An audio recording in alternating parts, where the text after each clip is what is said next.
Do you find yourself getting to those flows where you're almost like autopilot, but you're going, your momentum is just like rolling? Do you get that? Man, and this is maybe not the most popular thing to say, especially publicly. I don't use a shot list. Hmm. I've done, I don't know, almost 30 of these, and maybe I've used a shot list twice. And it's all flow state. And it's all, what is the scene?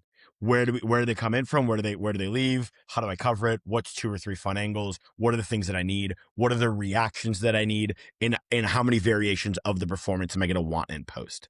So I'll go entire days where I'm like in flow state. It's so funny, like being with me on set, and then as soon as, all right, it's wrap. And then the day I flip a switch out of work mode and I'm back to being like fun and goofy, but I'm like dialed in and I'm locked in. And I think, and I'm curious to hear about your background a little bit, but for me, like I came up first ADing in acting. Mm. But as a first AD, I did that for about 6 years.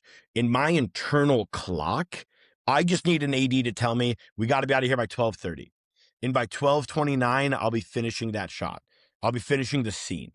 Mm. I'll know what I have. And it's just this rhythm and this mechanic that like is this flow state that I can't fully articulate. That is just like, great, 12:30, 12:29. Or I'll be in the middle of the thing and I'll be like, I think I got time for one more because I'm also going to reverse after this. And then AD is like, I don't know. And I'm like, trust me, I'm going to push us back 5 minutes here. I'm going to make it up 10 minutes over here. And they're like, Mhm. great. And I think I've only hit OT 3 or 4 times over the course of 20 plus movies. It's Mhm. just like a flow state. Yeah. No, I'm the same. It's nice. It's nice because I think you're not in a flow state in that way in any other format. I don't think, because of the pace you're moving at, because of how much you're shooting, you kind of have to be so locked and loaded. And you're like, I've become this kind of strange being. I'm behind the monitor. I call cut. I run. I approach the actor, give notes, bap bap bap, run back. Okay, let's go. And like it's like this up and down and up and down and up and down. And you just become it, and you don't know really memory wise. At the end of the day, you're like, I don't really know what the fuck just happened. I've got no idea, but I know that we got everything we needed. Yeah, yeah, yeah.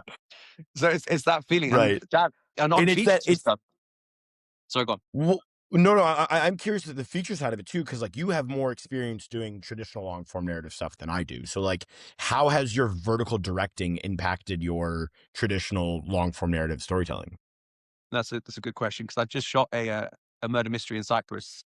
It was it was weird because it was an indie film, self financed by the writer, so it wasn't a big budget, so it was similar in some ways to a vertical.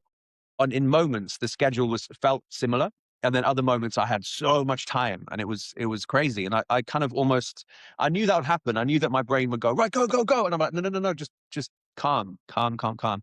And luckily we did prep it well, and it was strong cast. It was an ensemble piece with 9 characters. Everyone was pretty much in it the whole time, so it was quite an overwhelming feeling because it's people stuck on an island basically.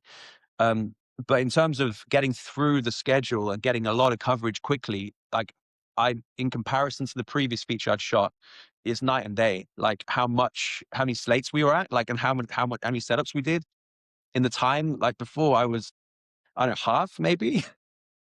And if you look at the quality of the footage, it's similar. It's not different. I mean, the footage quality and the performances and the coverage is similar. Do you know what I mean? It's not like I'm sacrificing. So it does level you in a different kind of way. So I'm very grateful for that, for sure. How about you?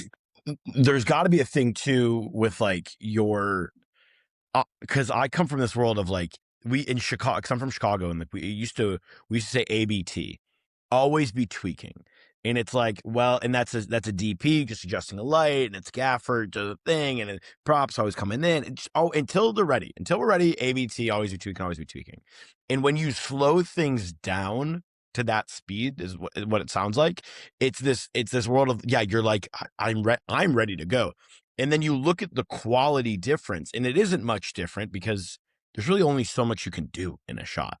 If it's planned and everybody's on their shit, and it's lined up pretty nicely, like that's what it is. That's what the movie almost starts to speak to you, and it's like, this is what this needs for this to be complete.